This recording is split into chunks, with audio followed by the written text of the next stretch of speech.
Hey there, it's Critter Trades here again, and this is episode 2 for the XXX1 project, which is a Cobalt SS LSJ and LNF swap into a Fiat X1 And the first thing I'm going to do is I'm going to talk about a few questions that people had for me, and talk to my father about this, and so I got his answers. And the first one was about the suspension setup.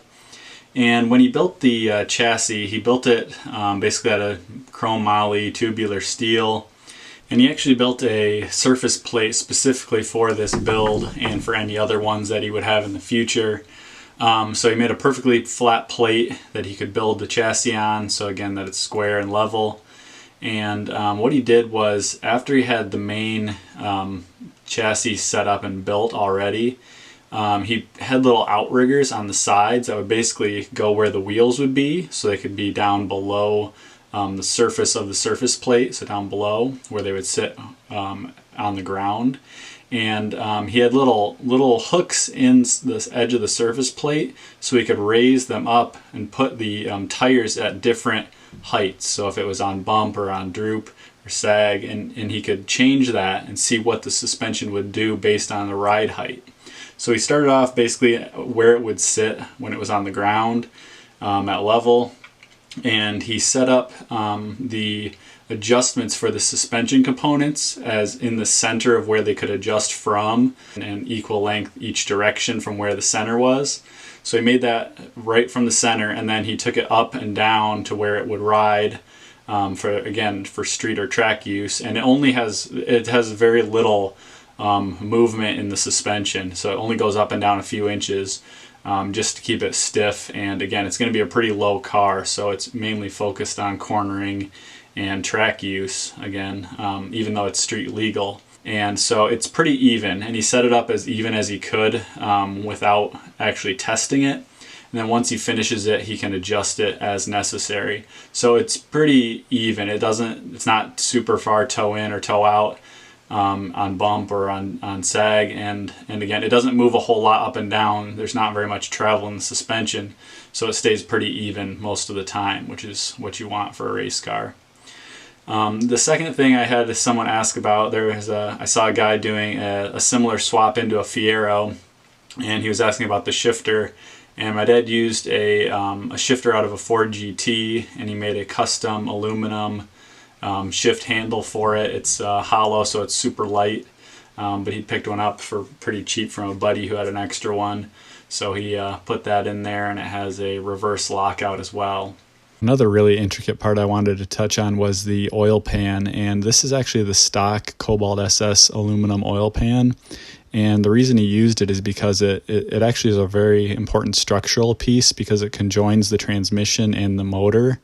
And so he just added these dry sump pickups to it for the dry sump system, so he could still run a dry sump oil pickup for it. And the craftsmanship here is pretty remarkable.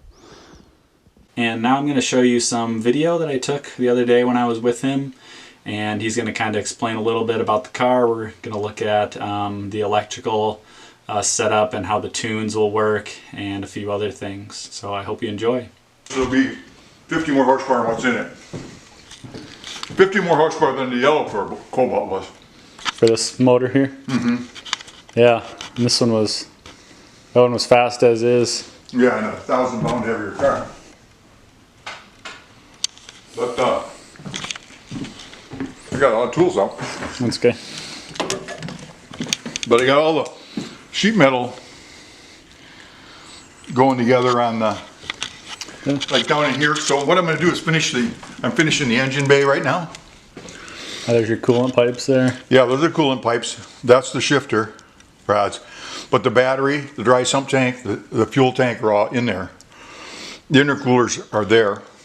And I'm finishing the sheet metal up in here, so when I put the motor back in, because I can't get to that area once I do it. Yeah. So, but all the tank mounts and all that stuff are done now.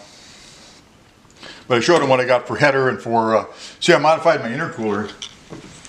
They have a modification head on line that makes the intercooler substantially more efficient. And is it like here's what do it yourself? Yeah, I took this off. Well, they sell it for $600. You take this end plate off, and normally it's one end goes through 4 tubes and comes out. For the coolant? This is the coolant for the charge air. When you have a supercharger, it heats the air like a turbo, and you have to have an intercooler. And the cooler, this one is in the intake manifold. So what it is, I plumbed in a hose to the center, and now it goes through 2 tubes and out, one to each radiator. See, for the intercooler. For the intercooler for the charge air. The side intakes. Yeah, yeah. But the this one is more like it is. But so down under here is where my fuel pumps are going to mount, down in there. Okay, right behind the gas tank. Yeah, right by the gas tank, and then the lines will go to it. And I see there. And the fuel pump comes up, and then.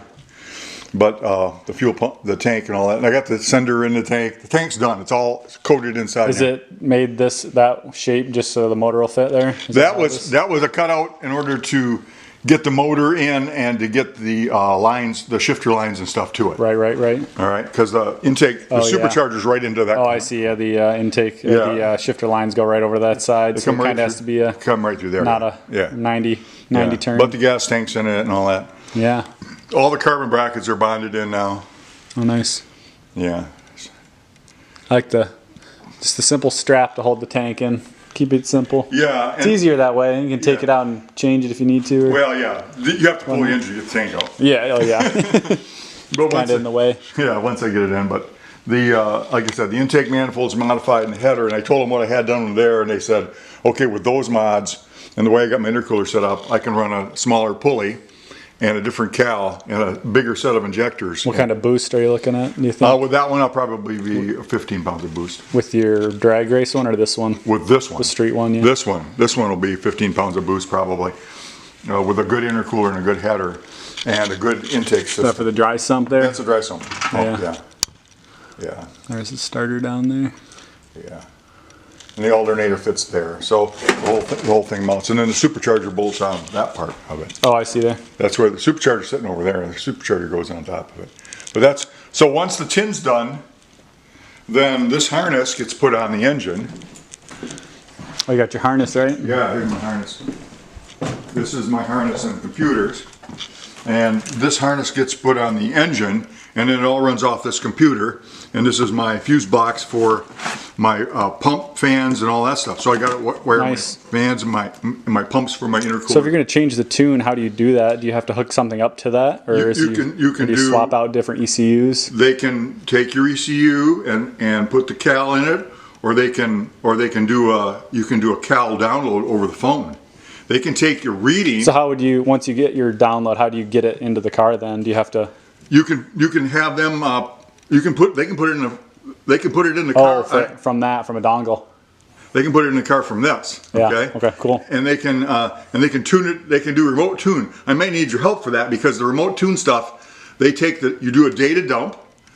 You send the data online to them. They look at the data. They do a tune.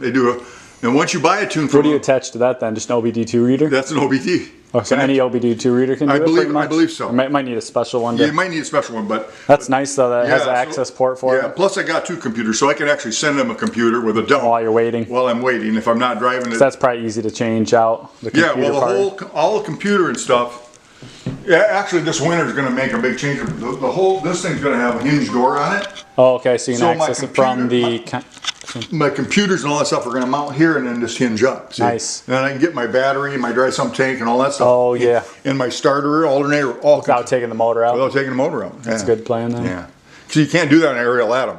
I worked on aerial atoms. I took a lot of measurements off the aerial atoms and worked on an aerial atom for a guy, and took a lot of dimensions off the thing. But the reality is you can't work on hardly anything on the front side of the motor because the aerial atom's in there and there's no access to it. Right. So it's really inaccessible. Yeah, it's nice that the whole motor can just come out the back. This will be actually probably faster than an aerial atom. It'll be just. What's the weight difference? It's going to be almost the same weight. As an aerial atom might be a couple 100 pounds. What's aerial atom horsepower? They have the supercharged ones are the same motor. They run the same motor as this. Oh, they do? Yeah. They have LSJ in it? Yeah. I didn't know that. Yeah, they come with LSJ. Huh. They have some of them with Toyotas, but most of them have an LSJ in it. Didn't realize that. Yeah. Thought they had like their own motor. Yeah. I didn't realize they used another company motor. Yeah. They do that anyway, all the that's time, what like I said, I've been doing everything outside lately, but only come in here and work on rainy days, but pretty soon I'm going to get a lot of rainy days. If you have any questions or anything, post them down in the comments and I will get you the answers to those. So thanks for watching.